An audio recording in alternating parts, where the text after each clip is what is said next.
ये जो stray dogs का आंदोलन है, आवारा कुत्तों के काटने की समस्या पर जो हम आंदोलन कर रहे हैं, जानने में पता चला कि कुत्तों के काटने को लेकर लोग बड़े भयभीत हैं यहाँ पे।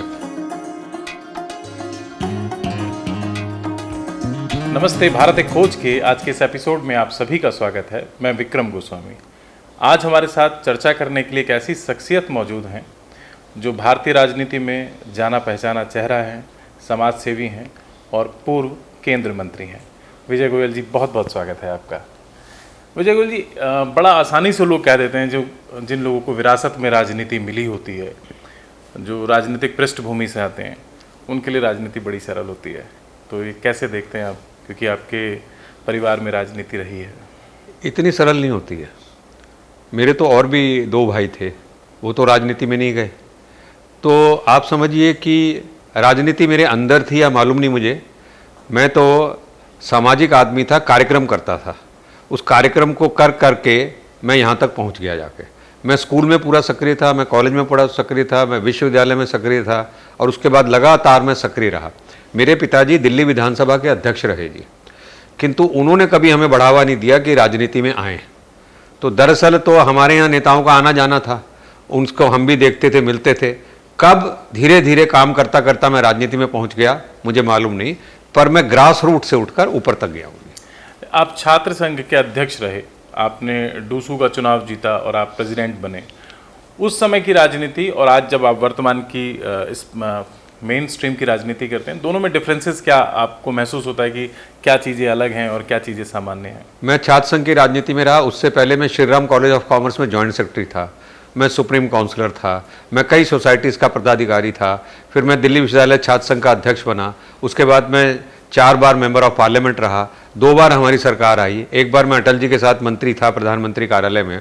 दूसरी तरफ बाद में मोदी जी के साथ था, पार्लियामेंट्री अफेयर्स और स्पोर्ट्स मिनिस्टर था। तो लगातार मेरा ऐसा कैरियर चलता चला गया जाकर ये। और मुझे लगता है कि कठिनाइयाँ जरूर आती हैं, क्योंकि ये तो राजनीति तो एक संघर्ष है, ये 2 और 2 4 नहीं हैं। तो हमने तो यही सीखा है, भी काम करते चलो, आगे बढ़ते चलो, कारवां बनता चला जाएगा जी। मोदी जी के समय में आप मंत्रालय में थे, आपके पास स्पोर्ट्स मिनिस्ट्री थी, खेल मंत्री थे, और नरेंद्र मोदी जी के समय भी आप रहे, वाजपेयी साहब के समय में भी आप मंत्री रहे। तो दोनों में डिफरेंसेस कुछ नज़र आता है कि दोनों की कार्यशैली कैसी थी? वाजपेयी साहब के समय पर आप जब काम करते थे तो उनका किस तरीके का रवैया, कैसे वो चीज़ों को हैंडल करते थे, और आज नरेंद्र मोदी जी के साथ भी आप? नहीं, मैं तो दोनों की शैली में बहुत फ़र्क देखता हूँ। पहली बात है, मोदी जी के साथ उम्र है। वाजपेयी जी को जो सत्ता मिली या जब वो प्रधानमंत्री बने तो उनके एक आयु हो चुकी थी जी, तो इसलिए दोनों के भागने दौड़ने काम करने के स्टाइल में फ़र्क है। दूसरा, दोनों का स्टाइल भी फ़र्क है। वाजपेयी जी हर एक काम को जो करते थे वो पुराना उनका एक जो लगातार राजनीति चलती आई है उसके हिसाब से था। मोदी जी को लगता है कि वो जितनी जल्द से ज़्यादा काम कर सकें वो कर लें, परंतु दोनों के अंदर एक समानता थी। दोनों विकासोन्मुखी थे, जाके दोनों चाहते थे भारत को विकसित करें। दोनों जो थे वो राष्ट्रवादी थे, दोनों जो थे वो देश से प्रेम करते थे, और दोनों ही जो है लगातार इस तरह से फैसले करते चले गए कि ताकि देश जो है आगे आगे बढ़ता चला जाए। अब वाजपेयी जी के समय में आप देखिए, परमाणु विस्फोट उनके समय के अंदर हुआ था। ये जो सड़कों का जाल बिछना शुरू हुआ था वो वाजपेयी जी के समय में था। किसान क्रेडिट कार्ड वगैरह भी वाजपेयी जी के समय में थे। ऐसे वाजपेयी जी के समय बहुत से कार्य थे, किंतु मोदी जी तो लगातार हर फील्ड के अंदर, चाहे वो मजदूर हो, चाहे वो किसान हो, चाहे वो छात्र हो, चाहे महिला हो, उन सब के लिए काम करते जा रहे हैं। और उनका जो एजेंडा है वो भारत का वो एजेंडा है जिससे भारत और आगे बढ़े जी। अगर मैं बात करता हूँ विचारधारा की, कभी आपने कहा कि दोनों की विचारधाराएं सेम थीं, दोनों ही विकासोन्मुख थे, विकास चाहते हैं देश का, और दोनों ही विकास के लिए काम कर रहे थे, चाहे वाजपेयी साहब या नरेंद्र मोदी जी वर्तमान के प्रधानमंत्री। आप इस विचारधारा से कब जुड़े, कब लगा कि आपको मुझे इस विचारधारा के साथ जुड़ना चाहिए? क्योंकि देश में और भी राजनीतिक दल हैं जिनकी अपनी अपनी विचारधारा। नहीं, मैं तो बचपन से जुड़ गया जी, क्योंकि मैं बचपन में भारतीय जनसंघ और फिर भारतीय जनता पार्टी के साथ जुड़ा। हमारे घर में अटल बिहारी वाजपेयी, लाल कृष्ण आडवाणी, ये सब नेता आया करते थे, और हमारा तो लालन पालन सब कुछ वैसे ही हुआ। उस समय हमें तो लगता था कांग्रेस तो शायद देश की दुश्मन है।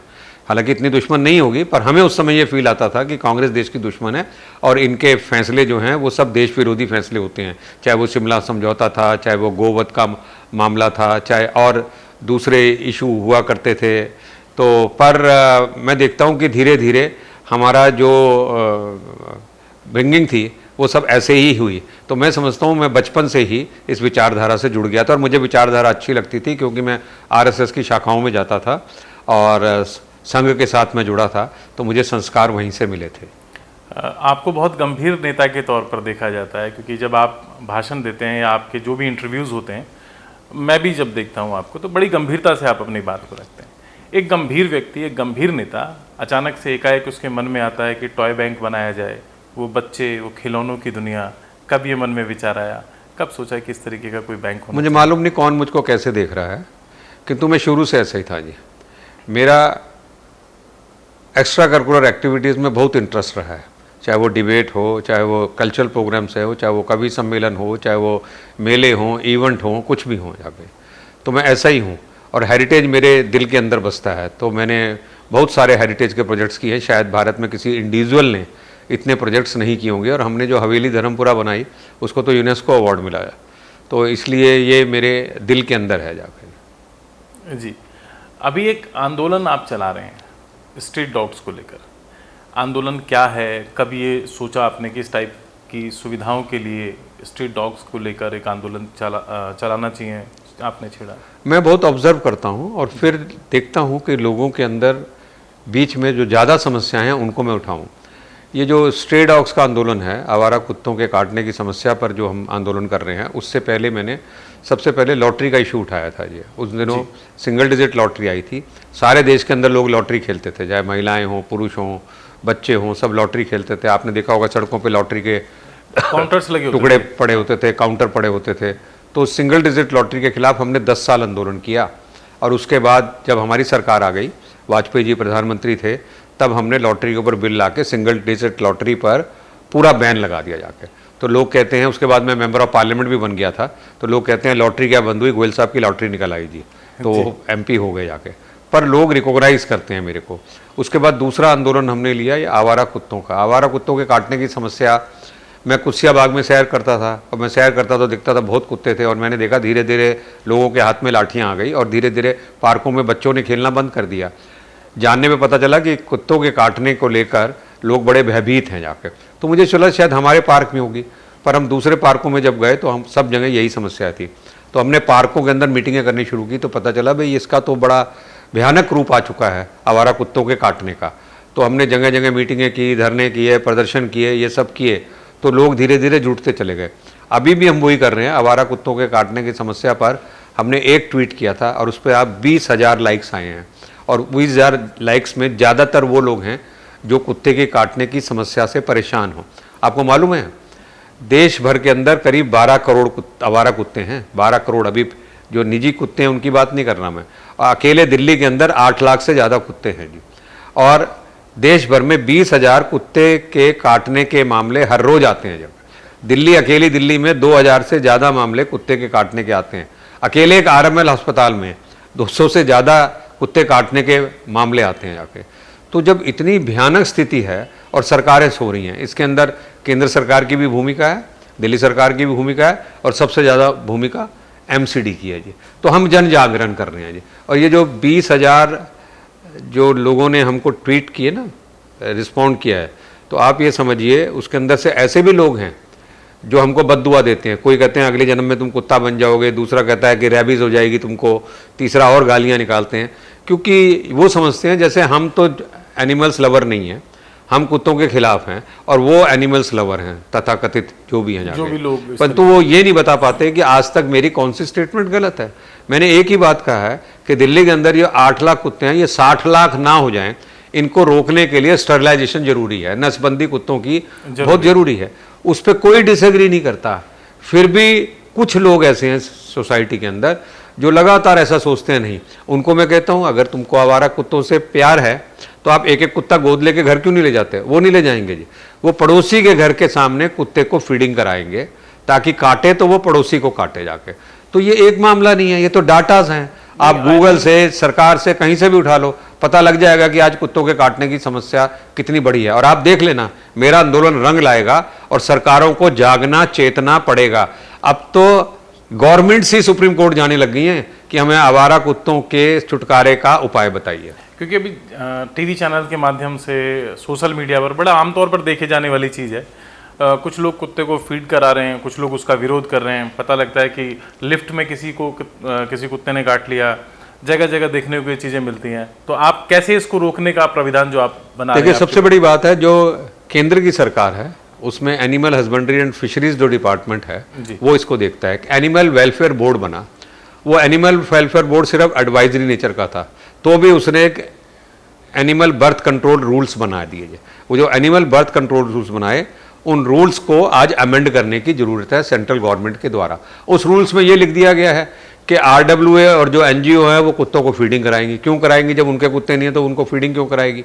एक जमाना था जब हमारी माँ रोज सवेरे गाय की और कुत्ते की रोटी निकाला करती थी, पर तब कुत्तों की संख्या इतनी थी। मैं कई बार लोगों को कहता हूं, विजय गोयल आवारा कुत्तों को सम्मान दिलाने के लिए आंदोलन कर रहा है। अगर ये कुत्ते संख्या में बढ़ते चले गए और इसी तरह से काटते रहे तो लोग इनको नफरत की निगाह से देखने लगेंगे। पर अगर कुत्तों की संख्या पे रोकथाम हो गई तो इतने काटने के केस नहीं आएंगे और लोग इनको नफरत की निगाह से नहीं देखेंगे। तो पहले ABC रूल्स को चेंज करने की बहुत ज़रूरत है कि भाई सरकार। दूसरा, जो कुत्ते काट रहे हैं उनको तो कम से कम किसी शेल्टर या बाड़े के अंदर लेकर जाओ ना। सारे कुत्तों को तो नहीं रखा जा सकता, किंतु जो काट रहे हैं, हर रोज काटते हैं, वो उनको तो शेल्टर के अंदर लेके जाओ। तीसरा, MCD इनके स्टरलाइजेशन का प्रोग्राम बनाती है। MCDs के अंदर लोकल बॉडीज, यानी कि देश भर के अंदर लोकल बॉडीज में करप्शन इतनी ज़्यादा है कि वो ने खुद तो करते नहीं स्टरलाइजेशन, उन्होंने NGOs रखी हुई हैं। वो NGO के अंदर धांधलेबाजी है। वो NGO 50 कुत्तों का स्टरलाइजेशन करेंगी, 500 का बिल प्रस्तुत कर देंगी और ऐसा दिखाएंगे कि भाई इतने कुत्तों का स्टरलाइजेशन हो गया है। तो फिर ये इतने बढ़ती कैसे जा रही है इनकी जनसंख्या? एक समय आएगा जब मानव की संख्या से ज़्यादा आवारा कुत्तों की संख्या देश के अंदर होगी। मैं तो दूसरे देशों में जाता हूँ, मुझे तो एक कुत्ता टहलता हुआ वहाँ नज़र नहीं आता जाके जी। टहलाते हुए कुत्ते तो नज़र आते हैं, पर टहलता हुआ कुत्ता नज़र नहीं आता मुझे। तो आप ये समझिए कि ये इतनी बड़ी बीमारी है इस समय कि मेरे को कोई शायद ऐसी कॉलोनी हो जिसमें RWAs के फ़ोन ना आ रहे हों कि हम इससे प्रताड़ित हैं। तो हम जगह जगह पर पार्कों के अंदर RWA से अपील कर रहे हैं, अपने यहाँ मीटिंग करो। तो गोयल साहब वो कहते हैं, गोयल साहब आप इसका क्या इलाज करोगे? मैंने कहा जो लॉटरी का इलाज किया था, लॉटरी में मैंने देश भर में एक माहौल खड़ा किया था ताकि हमारी सरकारें जागे। करना तो सरकार ने है, प्राइवेट लोग तो कुत्तों को ले जा भी नहीं सकते, उनका स्टरलाइजेशन कर भी नहीं सकते, उनको पकड़ के कहीं बांध भी नहीं सकते, तो सरकारें करेंगी। तो मेरा काम है सरकारों को जगाना, एक माहौल खड़ा करना, ताकि जिस सरकारों के पास बहुत ज़्यादा काम है वो इसको प्रायोरिटी पे लें। आपकी सभाओं में आप लोगों को जागरूक करने के लिए जगह जगह RWAs के साथ मीटिंग कर रहे हैं, आप सभाएं कर रहे हैं। अभी मैं देख रहा था कि आपकी सभा में लोग आ गए, आपका विरोध करने लगे। वो लोग जो आपका समर्थन करते थे आज इसी बात को लेकर आपका विरोध कर रहे हैं। क्या जवाब देंगे ऐसे लोगों को? वो अपने आप को ऐसा दिखाते हैं जैसे वो कुत्ता प्रेमी है, एनिमल लवर है, और हम उनके दुश्मन हैं। जाके हमसे ज़्यादा कौन जानवरों से प्यार करता है जी?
किंतु वो खराब कर रहे हैं, बिल्कुल वैसे खराब कर रहे हैं जैसे कई बार घरों में आदमी बच्चों को खराब करता है, उनको ज़्यादा पैम्पर्ड करके या वो करके, ऐसे ही पैम्पर्ड कर रहे हैं। मालूम है आपको? आप कहीं भी पढ़िए, कुत्ता वो प्राणी है जो अपना खाना खुद ढूंढ लेता है, उसको फीडिंग करने की जरूरत नहीं है जाके, वो खाना अपना खुद ढूंढ लेगा, चाहे 10 किलोमीटर चला जाएगा जाके जी। किंतु जिस समय आप कुत्ते को एक निश्चित जगह के ऊपर खाना देते हैं, कुत्ते को लगता है अब ये मेरी जगह है, कोई दूसरा आ गया तो मैं उसको आने नहीं दूंगा, चाहे वो आदमी हो या दूसरा जानवर हो जाके जी। और ऐसे लोगों ने बस बसेरे बना लिए हैं, बच्चे निकलते नहीं। अब बच्चे पार्कों में जाते नहीं क्योंकि पेरेंट्स जाने नहीं देते, लोग लाठी लेकर घूमना शुरू कर दिए हैं जी। लोगों को डर लगता है, लोग घरों के अंदर बंद होने शुरू हो गए हैं, कुत्ते बाहर टहल रहे हैं आराम से और लोग घरों के अंदर बंद हो गए हैं, उनको डर लगता है जी। तो मैं अभी देख लेना, अभी पार्कों में मेरे को डिमांड आ रही है कि हमको एक एक लाठी बांट दीजिए जी, हमें सैर करने में बड़ी असुविधा होती है। तो अब विजय गोयल जी लाठी बांटने का भी काम करेंगे? तो सारे काम हम वो करेंगे जिसके कारण लोगों की सुरक्षा रहे जी। और ये एक सामाजिक आंदोलन है, नहीं तो आप देखिए विजय गोयल क्यों बुराई लेने के लिए निकलेगा कि मैं लोगों की बुराई लूंगा। इसलिए मैं क्यों लूंगा लोगों की बुराई? मैं इसलिए लूंगा कि लोग चाहते हैं कि कोई आदमी खड़ा हो और विजय गोयल को सामाजिक आंदोलन करने का अभ्यास है। ऐसे ही हमने ऑनलाइन गैम्बलिंग, ऑनलाइन गेमिंग के ऊपर भी आंदोलन चलाया है और वो काफ़ी पॉपुलर हुआ, उस पर भी सरकार का ध्यान गया है। सरकार को काम करना पड़ेगा।